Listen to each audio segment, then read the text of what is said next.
Ayun mga kalingap at mga kasama, mapagpalang araw po sa ating lahat. Ayan, welcome back po sa ating YouTube channel, Sam Ashley TV. Yan, sa mga bago po, huwag po ninyong kalimutan na mag-like, mag-share at mag-subscribe po tayo. Ayan, magandang araw po sa ating lahat. Masantos siya agaw si katayin amin na imbag nga aldaw kakabsat gagayem. Ayan, araw po ng Huwebes. Ito mga kalingap, muli po nating bibistahin si Ate Donna kasi yung gamot na para dun po sa bata, si Teresita, ay nabili na po natin. Tapos yung request po nilang maliit na electric fan ay andito na rin po mga kalingap, nabili na rin po natin.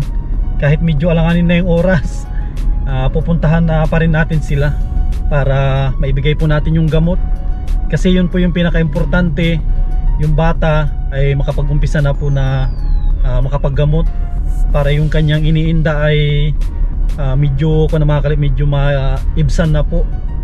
Yan, tara mga kalingap, puntahan na po natin.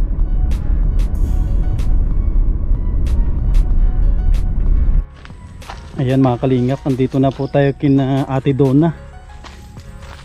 Ibibigay po natin yung gamot tsaka yung kanilang maliit na electric fan. Tsaka ito rin pa mga kalingap, may dala tayong pangsahig dun sa kulungan ng manok. Ay, ba't wala kang damit, Totoy? Yan si mga kalingap, walang damit si Kobe. Yan, ito mga kalingap yung yung pinapagawa po natin na kulungan ng manok. Mayayari na sana yun Kuya Sam, kaya lang ayun daw pong sahig ang wala. Ay, ito may sahig na po. Damit ka ng luko-luko ka. Ayos na po ito mga kalingap. Tapos yung kahoy daw Kuya Sam, medyo daw kulang daw po. Ay, okay na po yan, may dalawa pa po. Kaya po kasya niyan. Opo, kasya na po yan, sobra na po yan. Kasi isa lang naman ang pinto nito. Isa nga lang po. Isa lang ang pinto yun, dito lang. Ayan, sobra na yun, dito lang. Bali, tig isa lang dito. Tig isa dito, isa dito, isa dito. Dito na yung pinto niya. Sobra na yun, may dalawa pa. Ito daw ang gagawin pinto Kuya Sam. Ay, kahit ano lang, kahit ito na lang. Itong gayaan po? Ito na lang, iganol, itutupi lang. Ay, sige po. Sabihin ko na lang. Madaling gawin yan. Tapos ito, medyo gayaan na lang din po. At medyo kinulang kasi ng isa. Okay lang yan kasi marami pa po tayong screen doon ate. Opo. Gayon na lang nga din po ilalagay. Huwag nating balutin kasi mainit. Opo. Mamamatay yung mga sisiw. Tapos Kuya Sam, yun daw po, kailangan daw po nun medyo may ilaw. Walang problema yan. Kaya lang Kuya Sam, magawa tayo ng saksakan po kasi dadalawa yung saksakan ko dyan. Dito tayo, ba't madilim dyan? Dito siguro. Saan po madilim? Ay, dito. Ayan, maliwanag. Dito pala. Yan. Medyo naglalaba ako. Ito pala mga kalingap, may labahan pala si ate. Alitira pa lang po kami dun sa ginagawa namin. Ano yun sa? Yung baga po yun, sabi kong bayanihan. Bayanihan. Parang maluwang naman yung nililinisan nyo dyan. Malawak po yan kasi tatlong po yan kali. Padaanan po ng tubig. Pag nabaha po kasi napupuno ng tubig, dito ang akyat sa taas. Kaya po ito, nasasagi po ito ng tubig pag nabaha. Ito pala ba kalingap yan yung sinasabi ni Ate Donna? Ayun po, tapos nililinisan nila. Ano yun? Umaano yun sa ilog? Sa ilog bumababa? Para po siyang kali-kali din pero may tubig po siya. Nanggagaling din sa ilog ang tubig. Opo. Kaya marami din isdang nakukuha. Yung mga bata pumasok? Ay, naglitira na po, nagpapatid yung tiyay nandun po sa taas. Kobe! Ay, si Kobe, nakit mo na Kobe. Ikaw ang makulong dyan. Ikaw ang makulong dyan. Tsaka ito pala Ate Donna, dala ko yung kanyang gamot. Ay, sige. May kamahalan din pala ito. Sabi ko sa'yo Kuya Sam. Halos 800 pala ito. Alam nyo gamitin na yun ate? Siya po, itutungo daw po yung bata, tapos i-spray daw po sa ilong niya. Ilang beses daw sa isang araw? Isa lang daw po. Bago matulog? Opo. Tapos yung request po ninyong electric fan. Ayun. Alam nyo nang buuin yan, no? Opo, salamat po. Para hindi po sila masyadong mainitin. Kasi mainit pag gabi ate, no? Tutoy. Mainit pag gabi. Yan, para hindi po kayo mainitan. Buti na lang at wala kaming ulan-ulan. Itago ko na lang to in case na medyo magka-problema, pwede natin na ibalik. At dyan kami nahiga, may git di na ulan. Magaraganda ang panahon. Kasi grabe na ito mga kalingap. Parang hindi na nga ito bahay, parang... Kaya nga po sabi ko, maigipad dito na lang kami matulog. Kaso di naman po pwede, di naman kami kasya. Sana matapos. Kung hindi matapos ng kapatid nyo, magbibigay ako ng oras, ako lang tatapos niyan. Ay, sige po. Kaya ko naman gawin yan. Tapos na po sana yun kagabi kasi tinatapos nga po niya. Iniisip naman niya, tatapusin ko niya Ate Duna. Paano yung, yung screen? Wala pa niya si Kuya. Importante yan kasi importante yan na mauna yung Oo baba. nga po. Para hindi mahirapan magano. Opo. Tapos bubuhatin na lang daw po papunta doon. Kasi sabi nung kapatid ko, mas maganda niya Ate Duna, buhatin ta pagyari na doon kasi hindi na niya mapapanday pag nandun na daw po medyo tagilid daw po. Tagilid. Pagdating doon ano lang. Tawag dito yung kayo na yung bahalang maglagay ng ano para magpantay siya. Nang ano Kuya Sam? Hindi, yung paa niya, 'di ba? Pag tagilid kayo na yung bahalang maglagay ng bato. Ay, oo, lalagyan na lang po ng ganun para tapakan. Para magpantay meron naman siya. Pong pinutol-putol na medyo maiiksing ganun. Kahit bato, para hindi mabulok. Ipatong po nyo sa ano sa bato. Yung ganun. Nakapatong lahat sa bato yan para hindi siya madaling mabulok. Sabi ko nga doon sa mga bata, hala nakin kayo, huwag kayong pumasok at nandiyan si Kuya Sam nakabantay sa inyo. Sabi ng mga bata, di naman yung mapunta si Kuya Sam. Ay, nayo na nakin lagi yun. Hindi, papasukin nyo sila. Napasok naman po. Ay ngayon, wala pong pasok itong grade 1 ko at yes, tabaga po ng Tabas. Ay, yung maestra niya, taga Tabas po. Kaya hindi nagpasok. Basta papasukin. Ay, hapon po dito siya sa kinder nagpasok. Basta papasukin nyo yung mga bata. Siya po. Baka lagi nila akong antayin. Importante yung kanilang pag-aaral. Ay inaano po at tinatakot-takot ko Kuya Sam at minsan po ayaw nilang pumasok. Ay sabi ko, sige, hindi kayo bibigyan ng baon. Kaya sabi ko, dumire-diretso anakin kayo anak ng pasok at nang matuto kayo. Hindi naman anakin para sa amin yun, para sa inyo din yun. Importante talaga yung huwag mong dalihin. Ibigay nyo sa kanya para hindi mag-iyak. Okay lang po yan. Masisira yan. Para ka ng luko-luko niyan.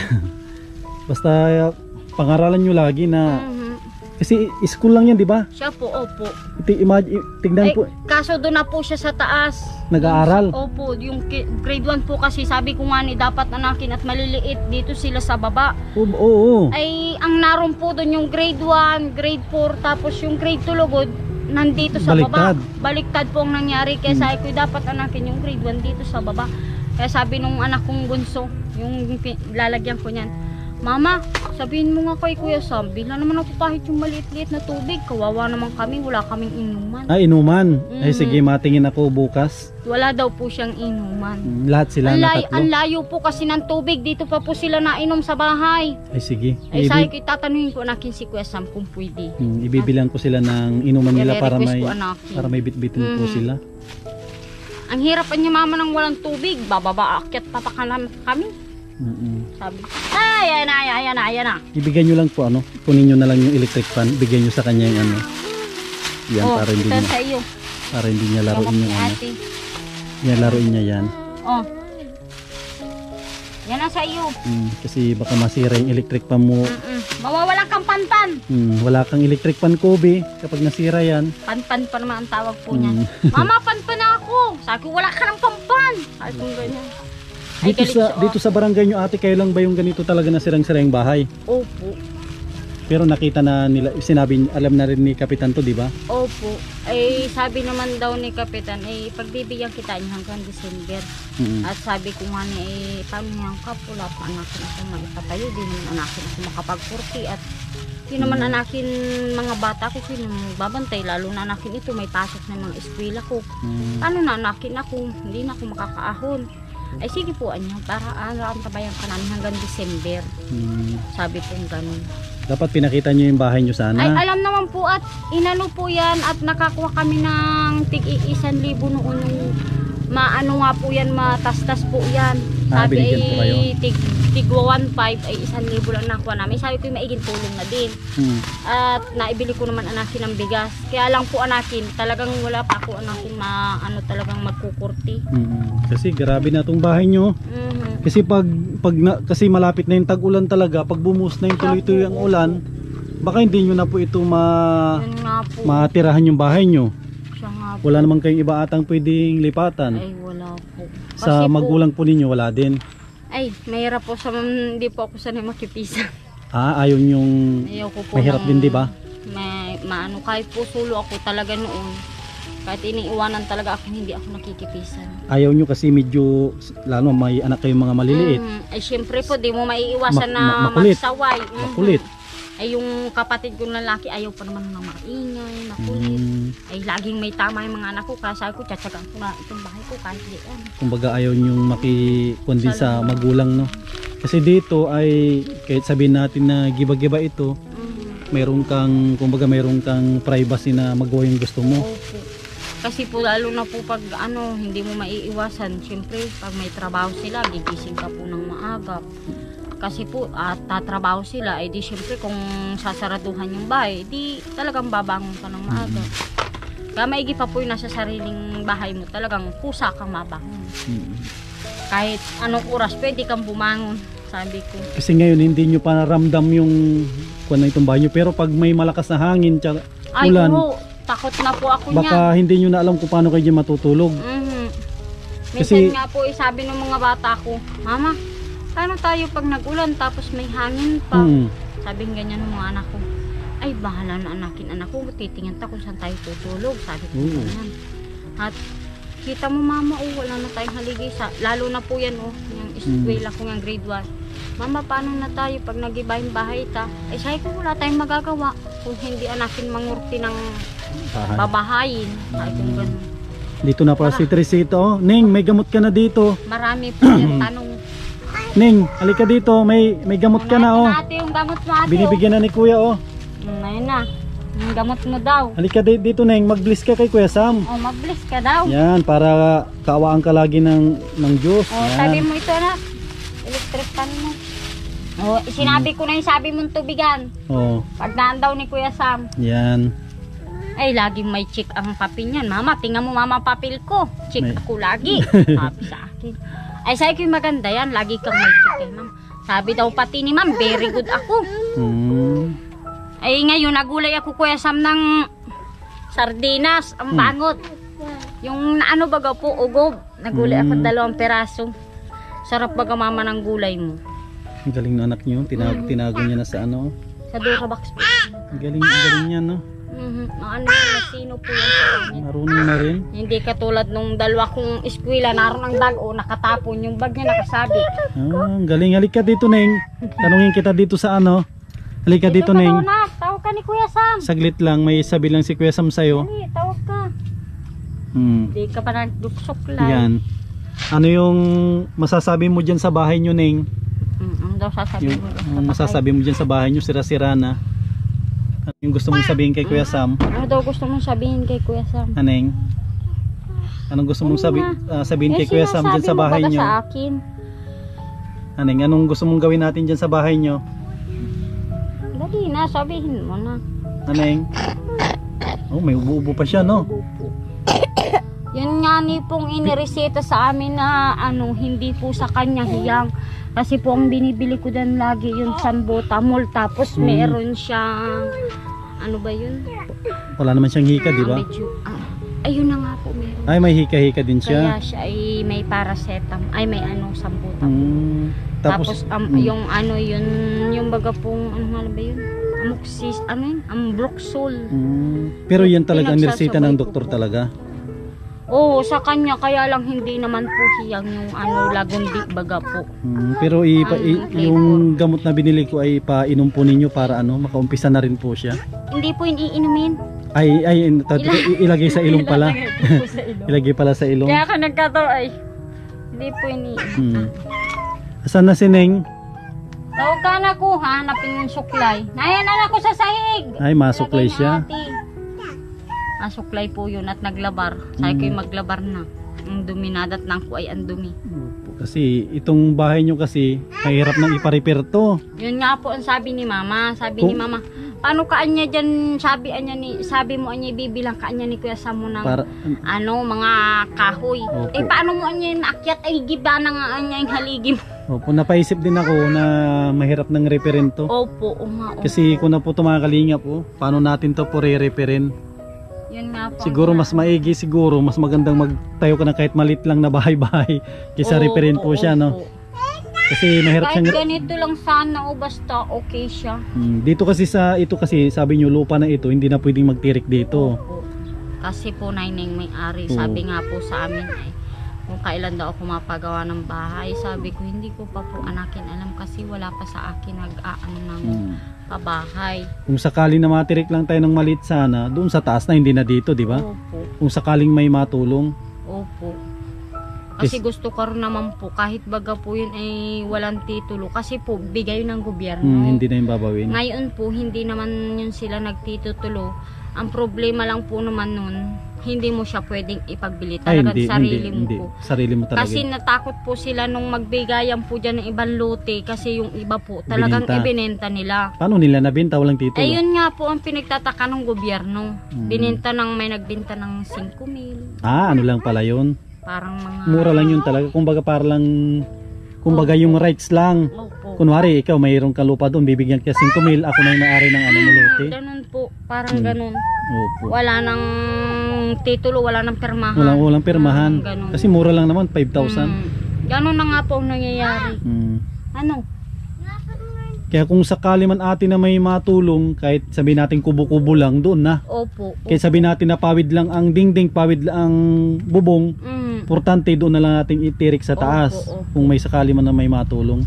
Kisa dito, ititirik po natin dito. Wala naman. Tapos pag bigla kayong paalisin. Opo, yun nga po ang mahirap dun. Saka sinabihan na rin po ako ng may-ari, kung daw po may matulungan sa akin, wag na daw po dito. Wag nang ipa-repair ito. Wag na kasi sayang yung pera. Pero yung kuryente ate sa'yo yan, sarili mo yan. Opo, pwede ko po yan ilipat doon. Pwede mo ilipat sa taas yan. Yan ang maganda kasi may sarili kang... Opo. Doon sa taas ate, hindi nyo problema ang tubig doon? Mapagawa ko po ng ng tubigan na sarili. Ay, magkano kaya ang bayad din doon na buwanan? Yun po hindi ko alam. Kasi po pag mabili ka po ng, siyempre kailangan mo may hose, tapos may tubo. Opo. Pero nakapagtanong na kayo dyan kung magkano yung nagastos ng mga, kung may kapatid ba kayo dyan na may tubig sa taas? Nasa daw po, 2,500 yata ang gastos ng kapatid ko. 2,500 may sarili ka ng... May kuryente, may ka na po, tubig ka na kung sakali man na makapagpatayo tayo doon ng kubo-kubo, mayroon na kayong kuryente, tapos kailangan lang kahit 3,000 para sa tubo lang. Opo. Tapos magkano po yung bayarin nun na buwanan? Ang po kasi dito kay Papa ang singil, po, taon-taon. Magkano po? Ang inaabot ng 1 taon, 50. 1 taon. Ay grabe, 51 taon. Ay grabe. Pwede na. Kasi kung sakali man na may matulong ate, kahit sabihin natin na kahit mas maliit dito, importante doon na natin itayo sa taas. At saka sarili. Sarili nyo na, no? Hindi katulad ditong mga ngamba ka, na baka palayasin ka. Iba po kasi ang sarili ay. Opo. Halika dito, Neng. Tawag ka ni Kuya Sam. Nahanap pati yan, chinilas mo. Iniwanan Asan mo na chinilas mo, Neng? Asan ang Asan yung chinilas niya ay, na binili po natin? Tinatago po ay. Ba't tinatago niya? Baka gamitin? Baka daw po gamitin ng mga pangalan. Ang galing yan. Masino po yan ay. Ayaw ipagagamit sa Halika dito, Neng. Masinop to sa gamit na. Masino po talaga yan. Kahit po lapis niya, papel niya, di ka po dyan makakahiram. Halika dito, Neng. Kahit sa notebook niya. Ayan, nagsuklay na, nagganda na. Anong gusto mo kung sakali na may matulong, kahit malit lang na bahay? Saan natin itatayo? Doon po. Sa may bundok? Opo. Bakit gusto mo magkaroon ng kahit malit na bahay, Neng? Para may matulugan po. Matulugan na maayos. Ayaw mo na dito sa bahay nyo? Ayaw mo na. Bakit ayaw mo na dito? Anong sira-sira na? Kung magkaroon kayo ng bahay doon sa taas, masaya ka, Neng, pag magkaroon kayo? Malay natin baka susunod na buwan may magtulong sa inyo, mapatayon na kayo doon bago magtag-ulan. Aneng, yun ang pinagdarasal mo kay Papa God? Aneng, yun ang pinagdarasal mo na magkaroon kayo ng maliit na bahay doon sa taas? Meron ka mga kaibigan doon? Kung magkaroon kayo ng bahay, baka wala kang kaibigan doon, dito lang sa baba. Yung mga pinsan po niya. Di naman po kasi siya marunong makisalamuha. Bakit po? Awan ko po niyan. Sabi ko nga, Nini, makipaglaro ka sa ibang bata. Mama, ayaw ko, inaaway lang ako nila, sinasabihan ako nila, wala daw ko tatay, ganun. Ay, ayaw po niya ng ganun. Kasi sabi po niya, di baling wala akong tatay, may nanay naman ako nag-aasikaso sa amin, may nagpapakain sa amin, sabi niya. Kung may tatay naman ako, hindi naman kami asikasunin, paano kami, sabi niya. Yun pala, Neng, ayaw mong paglaro kasi niluloko ka nila. Wala ka daw tatay. Aneng? Tinatanong ka ni Kuya Sam. Nahiya ka kasi wala kang tatay. May lulo tatay ka naman ata, di ba? Buhay pa yung lulo nito? Opo. Oo, may lulo tatay ka, di tatay mo na rin yun. Tawag nga po niya kay Papa din. Yun po ang inaano niyan magulang. Sige. Kay Mama po, Lula Mama ang tawag niya. Opo, huwag kayo mag-alala, Ning, malay natin, baka sa susunod na buwan may magtulong na sa inyo. Makapagpatayo tayo ng kahit malit lang na bahay. Opo. Sana nga po para maayos-ayos naman na po tutulugan namin. Kaysa dito, nangangamba kami kung kailan kami pwedeng matulog ng maayos at hindi kami magigiba. Kasi po pag umahangin talaga, ano po talaga, nayugyug siya. Parang naduyan. Oo. Sabi ko nga ni ay Diyos ko po, Sus Maria Josep, yung bahay ko, baka magiba na. Kahit yung ganun. Sige, huwag kayo mag-alala ate Malay po natin. Uy, naglalaba ka na dyan. Naglalaba na Sige ate salamat po. Sige po, salamat. Ayan mga kalingap, sa mga gustong magpaabot po ng tulong dito sa bahay ni Ate Donna, pwede po ninyo akong i-PM sa ating Facebook page sa Mashli TV. Yan, ito kasi yung talagang gustong gusto ko din na matulungan, mapaayos po yung kanilang bahay. Kasi kitang kita naman po ninyo mga kalingap po. Talagang deserving ni Ate Donna na mapaayos yung kanilang bahay. Mabigyan natin sila kahit maliit lang po na bahay. Yan po, kasi wala naman po silang hinihiling na malaking bahay. Sabi nila kahit pawid lang po. Yan, sa mga gustong magpaabot ng tulong, yan, paki-PM po ako. Yan, muli po akong nagpapasalamat mga kalingap sa patuloy po ninyo na pagsuporta sa ating channel sa Mashli TV. Ayan, sa mga hindi nag-i-skip ng ads, maraming salamat po sa mga mababait po natin na mga sponsors. Yan, maraming salamat kay Ate Nancy Lim, kay Ate Jovita Villas Tijero, kay Ate Margie, Ate Lerma Tanaka, kay Ate Lorna Magday, Lina Barbosi, maraming salamat po kay Ma'am Daisy from USA. Yan, maraming salamat po. Yan, sa mga bago po mga kalingap, huwag po ninyong kalimutan na mag-like, mag-share at mag-subscribe po tayo. At palambing na rin po, huwag po natin kalimutan na suportahan po ang founder ng Kalingap, Kuya Bal Santos Matubang, sa kanyang napakabait na May Bahay Ate Edna Vlogs. Siyempre mga kalingap, sa kanilang napakasipag, napakabait na anak si Kalingap Rab. Maraming salamat po mga kalingap. Sana ito yung susunod na mabigyan po natin kahit maliit lang na bahay. Yan po yung aking pinagdarasal, darating yung araw. Ito po yung isa rin na kuwan po natin, mapagkalooban po natin ng bahay. Yan, maraming salamat po. Abangan po ninyo mga kalingap yung muling pagbabalik po natin dito para mabigyan po namin kayo ng update dito. Yan, God bless.